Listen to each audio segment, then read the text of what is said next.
beautiful day to all. Today we are going to discuss about a very wonderful remedy that has been used in all the GI complaints exclusively, and the name of this remedy is asafoetida.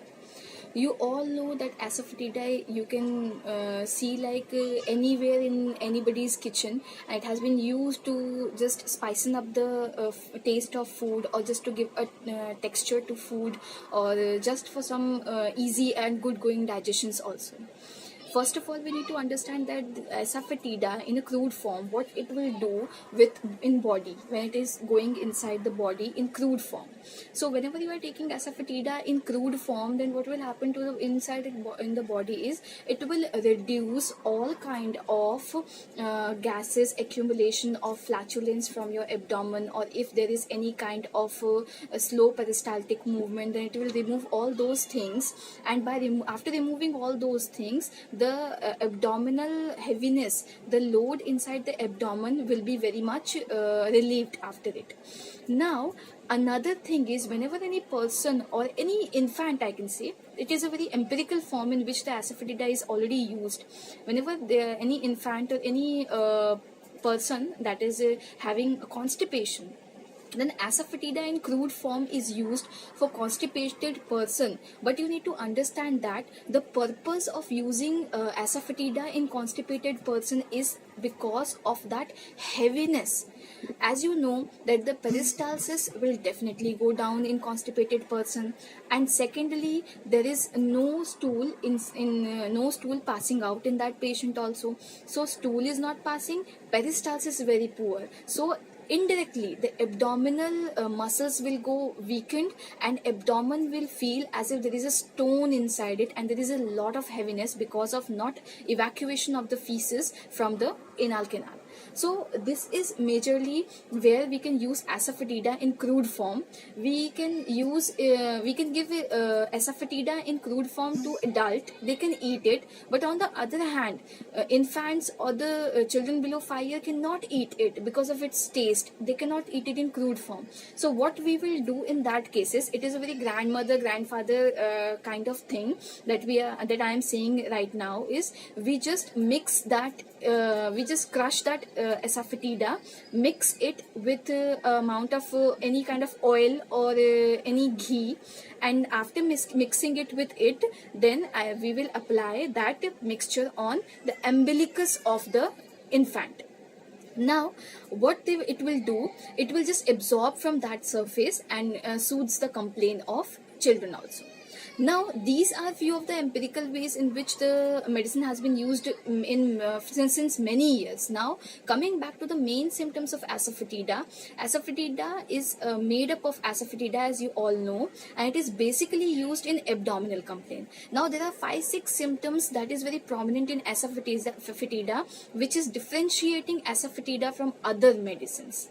So the first one is, whenever you see asafoetida patient, the patient's face will be like very much puffy, boggy, and the patient is also very much fat. Now whenever you are going to see that patient, then everybody around us will say that the patient is very much healthy, he or she might be having very much weight, but the condition is very worse. If the patient is having any puffy kind of a puffiness inside the body or on the face, then definitely we all know that there are two type of circulation inside our body. One is that is very much of carbon dioxide, and second one is oxygenated. So veins and arteries both are doing this thing, and if there is arterial destruction or arterial defect, then definitely veins will supply the required amount of blood to the part of body, and the body will become very much of pale, bluish, boggy, puffy. So if patient came to you and there is any defect, patient came to you with having puffy face, and there is any defect in the patient's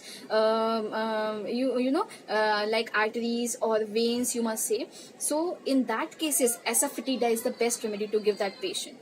Now coming back to very peculiar symptom of asafoetida is, they think that there is some bolus like of gas accumulation inside their stomach which is coming out of the mouth. So this sensation is very particular in asafoetida, and this sensation only comes, you need to understand every pathology behind every sensation. See, if asafoetida patient is having heaviness inside the abdomen, they must be feeling from constipation or any other infection inside the GIT. Now, if they are having any kind of infection, then definitely there is no peristalsis, and if there is no peristalsis, no wave is formed and no propagation of feces or propagation of food is in the in that direction, then definitely all things will go up, and there is eructation in the form of gas accumulation, and that eructation will be very sour, will be very much rancid, and its odor is very hilarious. So all those contents are converted into gas. As you already know that I am giving you just an example to explain this thing. Whenever you are making some chapatis at your home and you are putting the chapati in the hot case, and after 2 to 3 days if you forget to open it, and when you open it there is a formation of that fungi on that chapati, because of that gases that are releasing inside, and because of that warm environment that is created inside the hot case, that fungus growth and that gases will be formed. Similar thing is happening inside our stomach. Whenever there is no stool passing and there is a constipated feeling inside the stomach, then the feces that is already inside your anal canal will remain and retain there, and it will produce many putrid and many harmful gases inside it, and that gases will be circulated throughout the GIT, and that gases is only coming out of the mouth in the form of that eructation or in asafoetida patient. So you need to understand pathology behind every symptom that you are reading in asafoetida or in any other damn medicine. Now these two are the major symptom. Now there is no gas